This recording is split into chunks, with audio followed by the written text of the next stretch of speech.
Well, Pastor Phil, I appreciate you being here. I know we've talked a little bit about it, but this podcast has been intended for my clients. As you know, people who are on the personal injury journey, I like to say that they're on a hero's journey. It's the hero's journey, and they're just normal people that have had something happen to them that they didn't ask for, and now they're injured and they have to overcome. So what I have found is that in people sharing from their own personal experience, that offers wisdom, courage, but it gives to the community itself, and it gives strength to other people.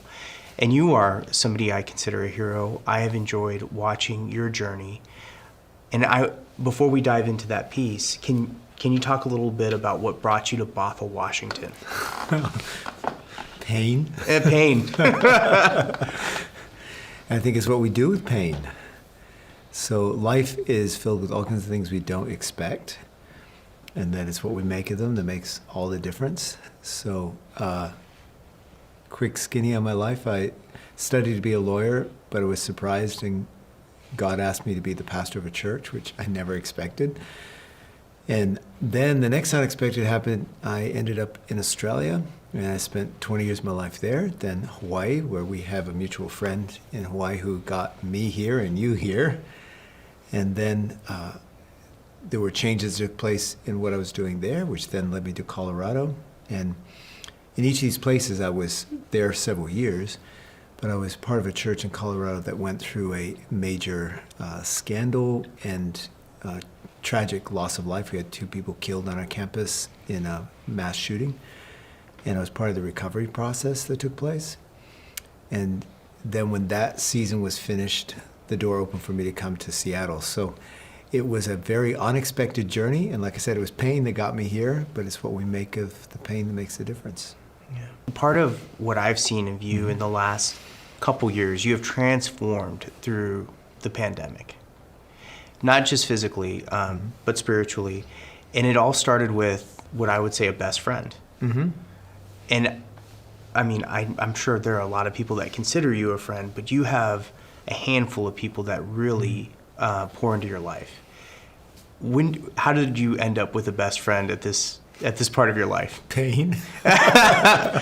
So, when the pandemic happened, and for me, the complexity was there were so many people to help. So we have a couple thousand people in our church. How do you relate to them? Which immediately leads to video, which was so important to reach. And so my friend has a video production company that was really significant. Then he went through a huge tragedy, lost his dad in really tragic circumstances. I asked myself regularly during the pandemic, what does the pandemic make possible that was only mentally that I could make it through? And so I would take each day as a challenge. What can we do? There's a lot we can't do. What can we do? So we did a lot of videoing in those days, and through that was actually how the friendship really deepened. Like I had known my friend before that, but he was always behind the camera, and that constant interaction was every week and pretty deep. And then that led to health and fitness. So I love working out, and that's again for everybody during the pandemic. You either became a hunk or a chunk. Well, I became a chunk, and then at the end of it, you want to become a hunk again.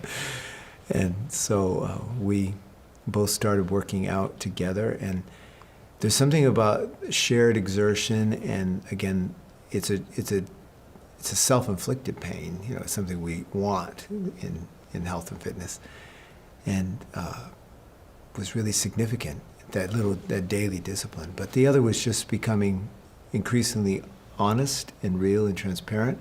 I don't think we have to tell everybody in the world our story, but somebody needs to know our story. Mm. And the close friends in my life, I have many friends, but really close friends, they're not many that you get in a lifetime. And when you find them, invest in them. Yeah. Well, one of the joys I have is that I frequent a gym that you and your friend hang out at. and I see you at 5 o'clock in the morning, waiting for the doors to open. But what I appreciate is, in my former life, I used to be a high school football coach. Oh, wow. And what you see amongst people who have gone through adversity together is camaraderie. And when you two are working out, or you happen to be in the same place, there's a different part of you that comes out. There's a part that, like, you look totally excited, cared for. It's a different personality. So I think with people who are in an injury-like situation, isolation is a problem. Yeah. What has it meant for somebody to step into your life and you to have somebody to be around? I think it's easy in public life to hide behind what people think, who they think you are. And so there's that false self and there's the real self. And it's not like we're fake, but it's just the nature of pain. We tend to be guarded with pain. And it takes somebody that we trust to reach our real, authentic self. And I think that's, again, whatever the profession, when you're in public life and your life is exposed, once in a while there's somebody who can get into your space and into your face and find the real person and bring that real person out. And that's definitely happened for me. But the gym is also where I work through pain. So I went through a lot of trauma in my life as a child, that the older I get, the more painful it becomes. It actually doesn't get easier, it's actually harder. But what I do with it now is what makes the difference, and health and fitness is part of that. It's where I work it through mentally. Some people maybe need to lay on a couch and counsel with a psychiatrist. I just need to work out a lot. Yeah. And work through the mental process, and then in that working out time, there's a lot of profound conversations that take place. Yeah. In addition to this journey, you as a pastor have witnessed so many journeys of people overcoming. What have you seen as the difference between people who make it, people who don't make it through struggle? I know that's a big question. Oh, it's big, and it's an excellent question. It's actually not a Christian book that really formed a lot of my thinking on this question. How do people make it through pain? The author is Viktor Frankl, who went through concentration camps, and I think his was Auschwitz. And he said it came down to hope. People who had hope made it, and those who didn't have hope didn't make it. And I definitely saw that during the pandemic. And when I would dig deeper, I discovered that people who read the Bible on a regular basis had hope, and people who didn't read the Bible didn't have hope. Because in the Bible, God speaks from another place into our world and changes how we think and how we feel and our whole perspective. So I think the positive journey out is the constant renewing of the mind, because it's changing how we think that changes everything about who we are. So during the pandemic, I focused a lot on research about the renewing of the mind, how that works physiologically, how the brain is actually transformed by our very thought life, as well as spiritually, and this directly connects back to reading the Bible. So for me, there's this constant exchange between toxic thoughts that control our mind, and then displacing that with healing thoughts, which, again, this is where the Bible comes in. It brings in words of life, and it transforms. Back to working out. When I get up at 5 in the morning, I'm not always thinking happy thoughts, but that's exactly why I get up early in the morning, and also why I choose who comes into my life early in the morning. I want somebody who can help me pray beyond my toxic thoughts, and then to displace them with healing thoughts. So I actually go through a really deliberate process where, like, I'll write scriptures down, and I'll stick them up where I can see them. And in the research I went through, there's this 21-day process of exchanging toxic thoughts for renewing thoughts. And it changes everything. It changes your ability to produce, your ability to achieve, your ability to relate to other people, to have a positive self-image. It's absolutely everything. our own personal scripts, the things that we've learned over time and how we respond to situations. I do appreciate Viktor Frankl's Man's Search for Meaning, because when he dives in, he says, between the space of action, there is a moment of choice in response. And what I'm hearing you saying is when you re-script, you're choosing better responses. Yeah. So it's a very deliberate decision. It is. In looking at your church and many churches, how have you seen people successfully re-script? You've done a great job. I've sat and I've watched many people work it through. It's a hard choice to move past self-pity, because self-pity is a very enjoyable emotion, and people initially, when they go through pain, obviously we need comfort, we seek self-comfort. But self-pity is often just reaffirming all of our bad choices and bad thoughts and why we should feel the way we feel and justifying how we should feel. But people who allow others to get close to them, and more than just one other, it's actually a community of others, because there's a lot in the room that can help us if we open ourselves up to the people who are in the room. And the people who make that painful choice and then are prepared to hear a different point of view, to hear things they don't want to hear from a perspective they haven't heard it, and move past the self-pity, and again, to let God's word speak into their life. So when I read the Bible, another intellect is taking over my thoughts. A higher intellect is taking over my thoughts. It's like downloading new software, and it's going to delete the old app and it's going to put something new. And my mind has to be renewed. So back to those who work through this well, they're prepared to hear what they don't want to hear. Because initially when God comforts us, it actually isn't comforting at all. Because he says things we don't agree with, we don't like, because we really would much rather do it our own way. And so at first it's like, I don't want to hear that. But the more we receive what we don't want to hear, it just changes everything. And I've watched people change health and fitness, their career choice, deep resentments and animosities, severe addictions, all kinds of life setbacks when they've let God's intellect take it over, his bigger mind take over their small mind. You have had the opportunity in recent time to dabble in the 12 steps. What did the 12 steps mean to you? So 12 steps is, as they say, it's like the peeling of an onion and many layers of many tears. I think it's a healthy journey that's actually what the Bible describes of transformation of the real person. But it's a intentional, difficult process. So for me, I've set aside for a couple of years, Saturday has been my sad day. And it's been the day that I work through the 12 steps, and I keep working it through. Initially, I just did it by myself, and as time went on, I brought somebody else into that. And I didn't want a counselor. I've been through that. I wanted a healthy, skilled, mature, average human being who could relate to me and my story, and that was really helpful. And a place to be honest, and then a pathway to take where you had to face honest questions. And the first is to admit, I have a problem, and I'm powerless to do anything to overcome this problem without a higher power, without God.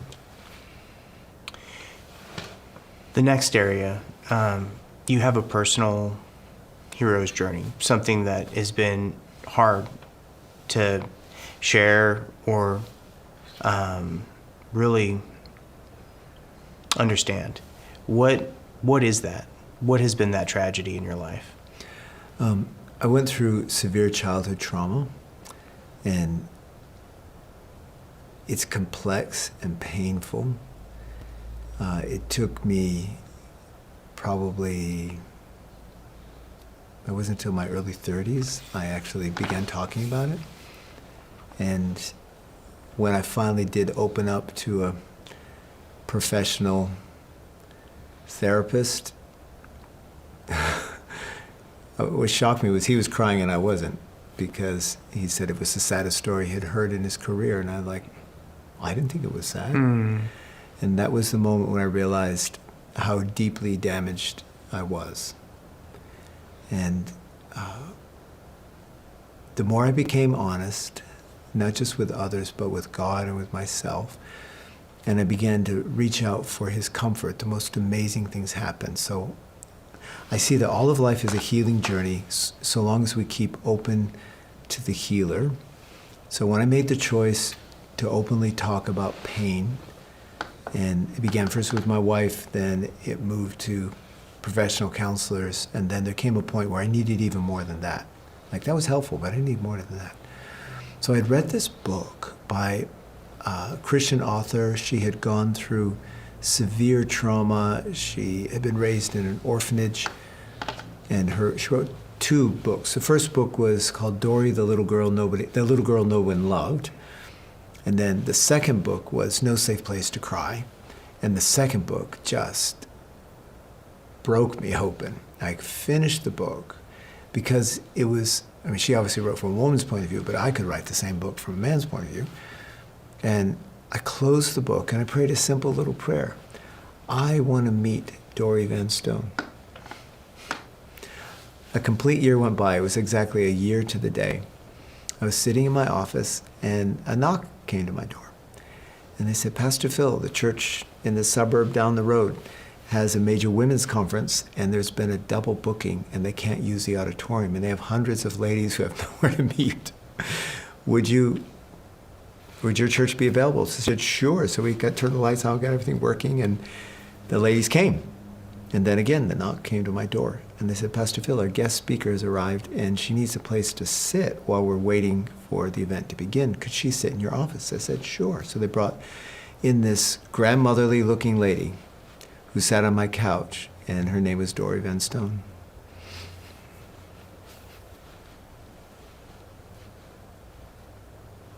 She was the author of the book, and I told her a little bit of my story and how I had prayed to meet her.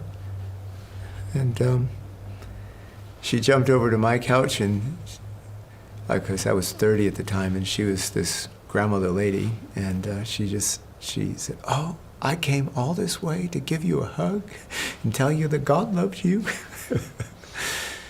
But I couldn't work that out. Another thing that was really therapeutic, I would go for long walks in the woods. We lived by a state forest. This was all in Australia when this took place.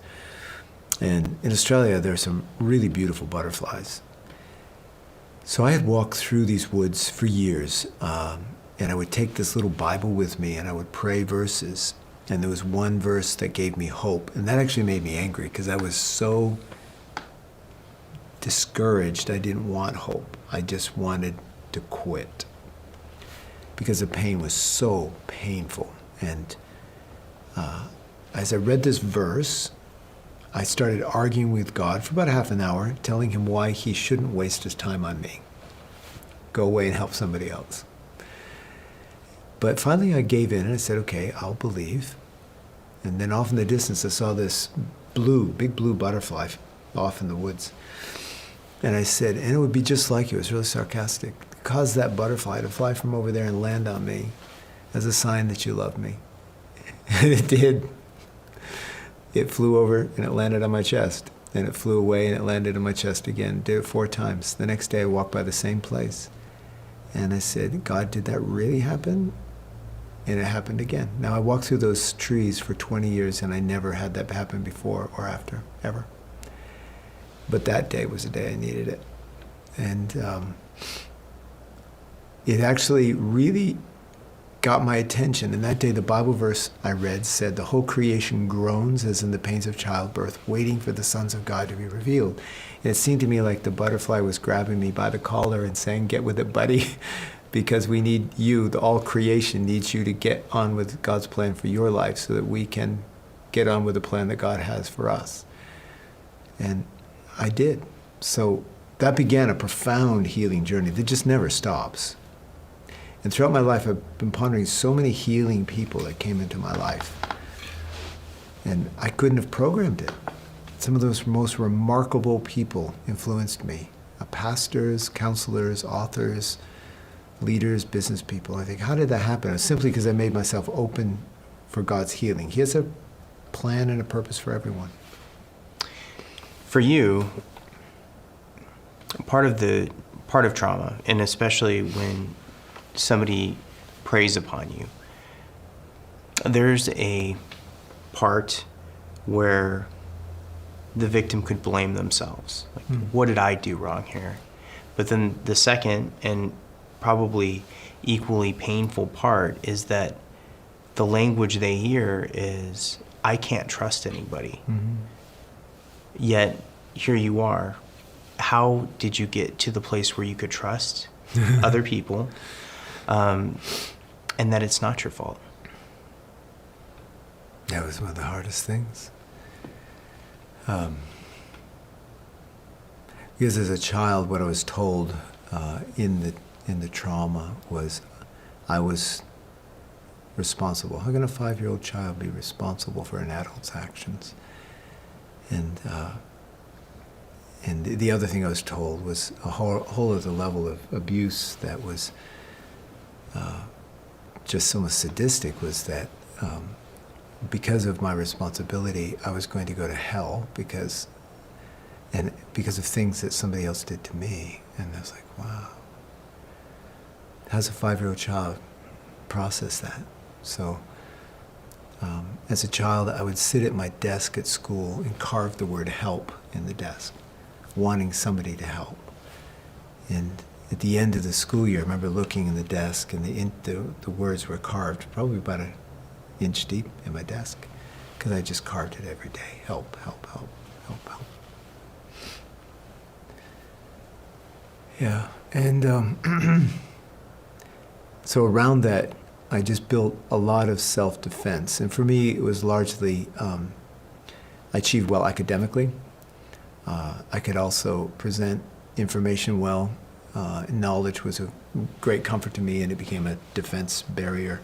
And just creating a sense of distance and space to keep people at bay. But it was the more people who knew me well, loved me, and gave me space and time to open up, that made an enormous difference. I'm just thinking through your question, how did I actually begin to trust? I think it really begins with the words of Jesus, because one of my favorite parts of what Jesus gave were actually the very first sentences he spoke publicly. The very first sentence he said was, "Blessed are the poor in spirit, for theirs is the kingdom of heaven." So he actually wants me to come poor in spirit, to admit I have this huge vacuum inside of me. I need help. And it took me probably 40 years to understand what that sentence meant, of coming to the point where I could be open and honest with others, beginning with my wife, with close friends around me, and then progressively become more open with others, but also recognizing not everybody's safe. That's right. You know, there's some people that are not safe. So I don't feel responsible to open up my life to everyone. And yet I think people sense that we've been authentic with someone. They may not know what the exact story is, but they can sense that we've been authentic with somebody somewhere, and they can feel that. Yeah. The people I see you as feel like, it looks like you're being loved. I think of your wife, Leslie. I think of your friend, Ryan. And I know there's a lot more. But to your point, those are people you chose. People who come into our lives that are supposed to be safe aren't always safe. And we're supposed to believe that they're safe. So how did you make two great choices in recognizing, like, who is safe? How did you get past everybody's dangerous? The risk to be loved is you first have to choose to be willing to be hurt. And inevitably there's always somebody who's not safe. Jesus himself had a Judas, and everybody at some point has a Judas. And yet Jesus didn't close himself off because there was one person who wasn't safe. He opened himself up, and even to Judas himself. So I know that the only way I can authentically love is to take the risk of sometimes not being loved. But what gives me security is to know that God loves me. There was a really difficult season of my life where I would put myself to sleep at night by laying my head on the pillow and just saying, there's no condemnation to those who are in Christ Jesus. And then I would say over and over, Phil, you're so loved. Phil, you're so loved. Phil, you're so loved. And that was a statement of what God feels about me. It enabled me to love myself so that I could love others. Because that's what's key. We have to love ourselves to love others, even if others don't love us. So I'm so confident that God loves me, even if others reject me. I know that I'm loved. And that's minuscule. Rejection is minuscule because the majority of people are really good. They do love us. They do want the best for us. And over time we learn how far we go with people. There's some people with us for a part of the journey in life.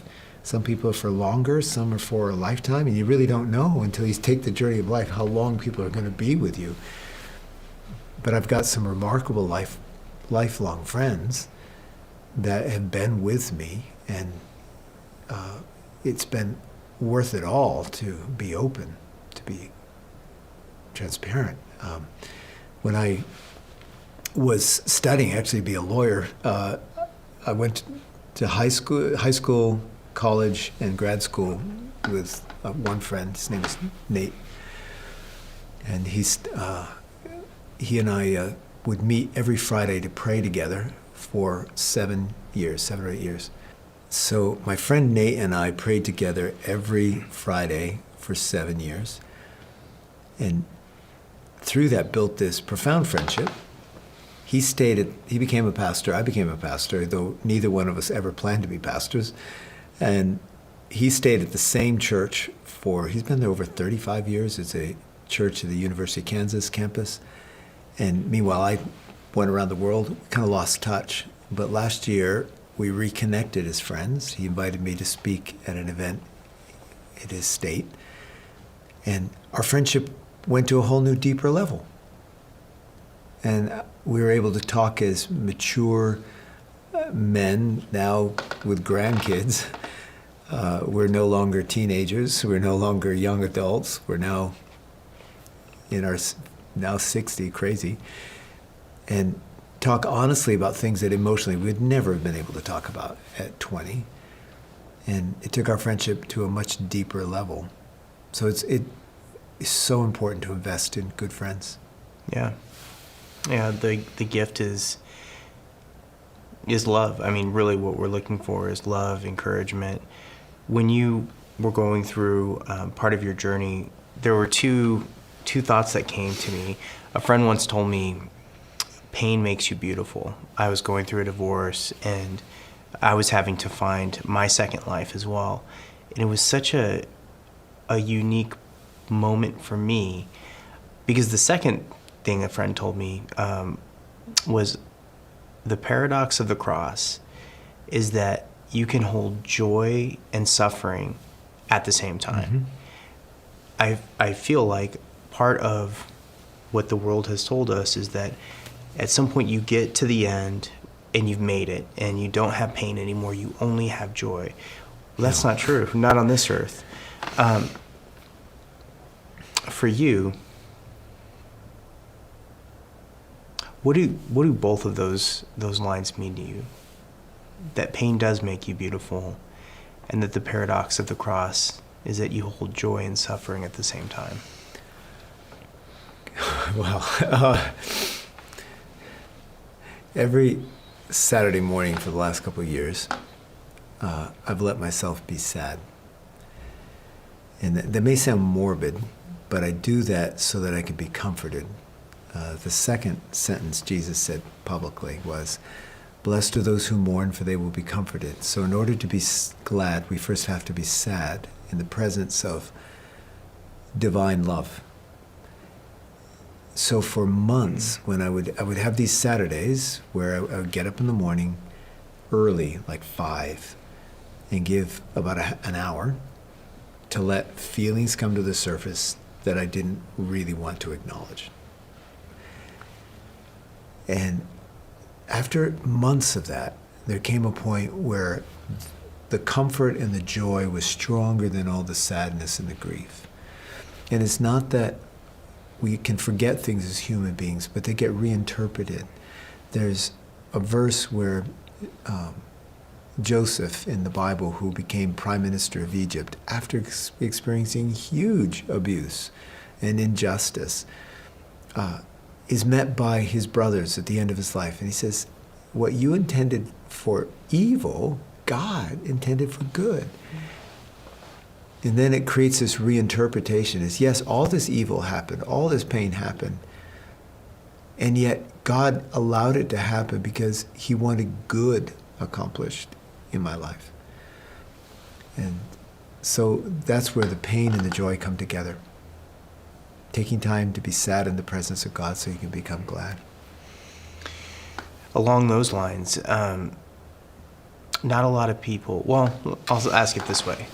If somebody was to look at you, they would see you pastoring a church, or I know you as a very driven person. I'll see you at the gym, I'll see you getting after the day, and that is not reflective of all of you. No.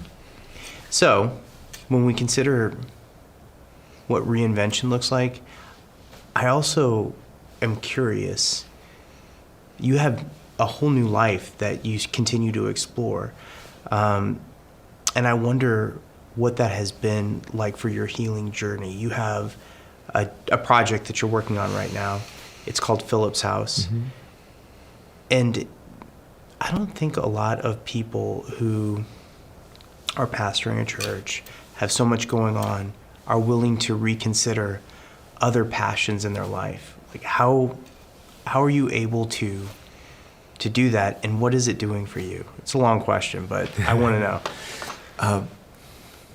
Two things I heard. One is that because of extended lifespans, we are all given the gift of a second life, because we all live a lot longer than people did generations ago. And the other, a friend of mine who's real entrepreneurial, similar age, he said to me, "Phil, you're capable of doing more than one thing." And that gave me permission, because I thought, yeah, I am. I have enormous capacity to do multiple things. And then I began to think of my life in like trimesters. There's 3 trimesters of my life. The first trimester was largely Australia and the Pacific, and Australia, Hawaii, I lived there. Second trimester has been here in Seattle, and this is third trimester that I'm beginning to see it's in the future, and I'm really excited. And that's connected with Israel and helping people come to Israel, people who have never considered going to the place where Jesus lived and walked. And that opened up just some remarkable doors. So my name is Philip, and Philip in the Bible was a man who had a home where people came from around the world, and they met Jews who believed that Jesus is Messiah in his home, and they stayed there for many days. He had 4 daughters who were young, who encouraged these people who were in the home.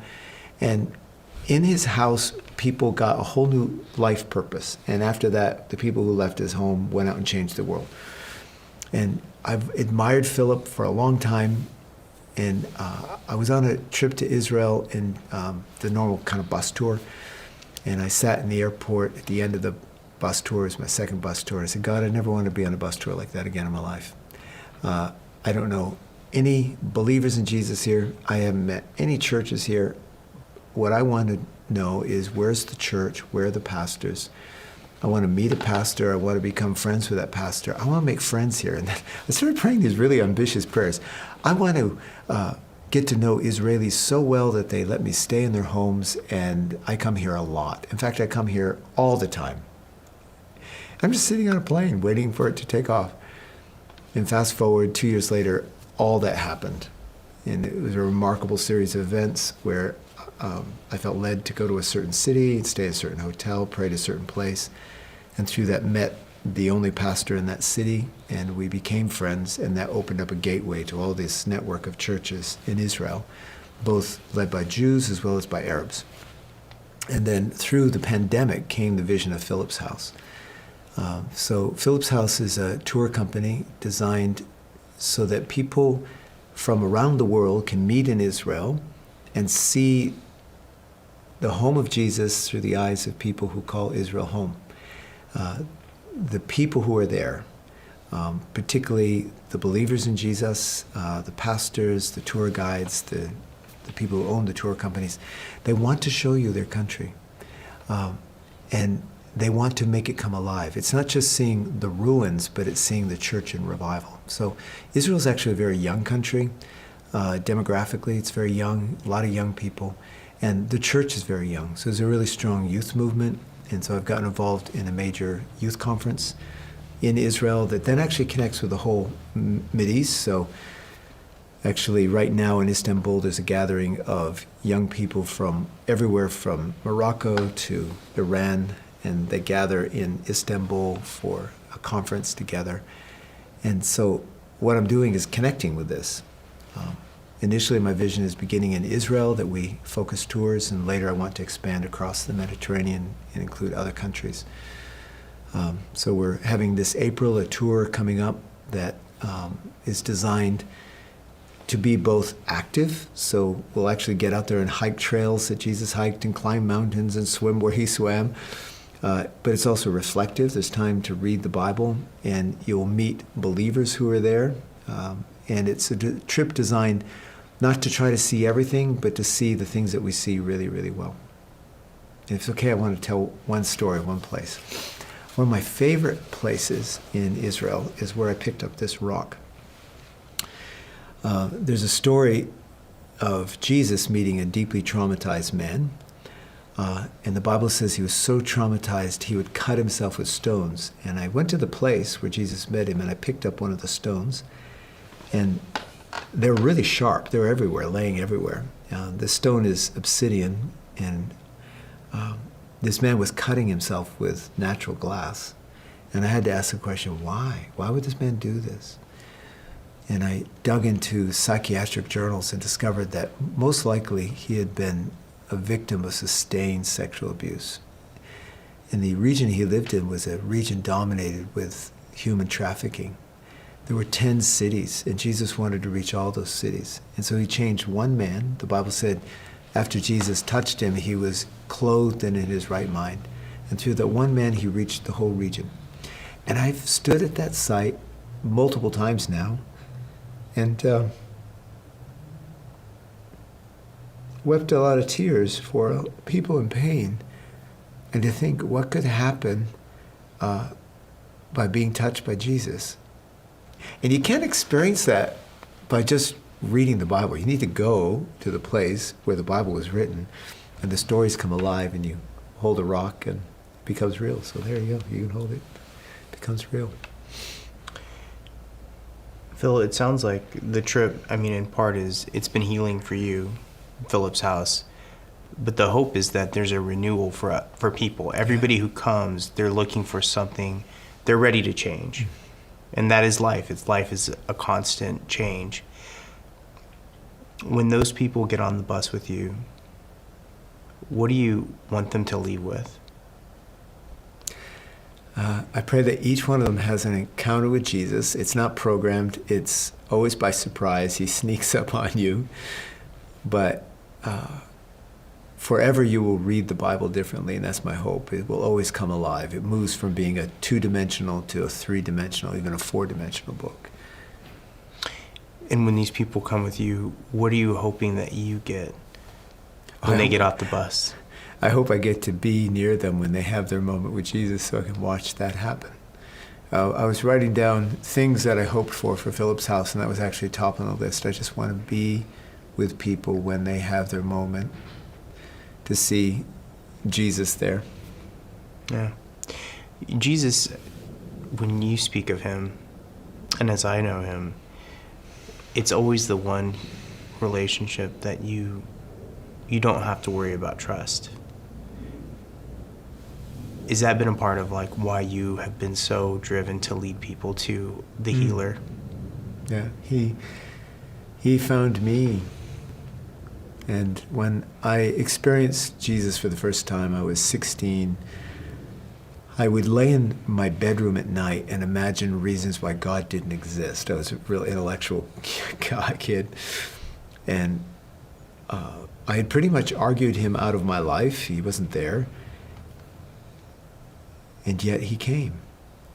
And I woke up one morning, and I don't know how to explain it, but I felt that love walked in the room. I knew that I wasn't alone. And I sensed there was a person there. And I couldn't explain this because by this point I had argued everything away. And why did I feel love? That's the best way I can describe it. It was love. And I had a sense that if I didn't respond to this visitation, I would miss it. So I got out of my bed and I prayed a simple little prayer. God, if there is a God, save me. And I didn't use the name Jesus or anything, but it started a process. And it took probably another 4 years for me to fully come to faith, but it began a process. But when I opened my eyes, it was like I'd never seen color before. Everything was so brilliant. I'd never seen light before. Everything was so bright. And I'd never heard music. I remember hearing birds thinking, why is everything so happy? And joy. That was the beginning of my experience with Christ, was joy. And that joy is never diminished. I've gone through a lot of sadness, a lot of heartache, a lot of sorrow, but that joy has always been there since I was 16. If you were to give a piece of advice to 5-year-old Phil on how to get through a painful journey, what is the one thing he would need to know?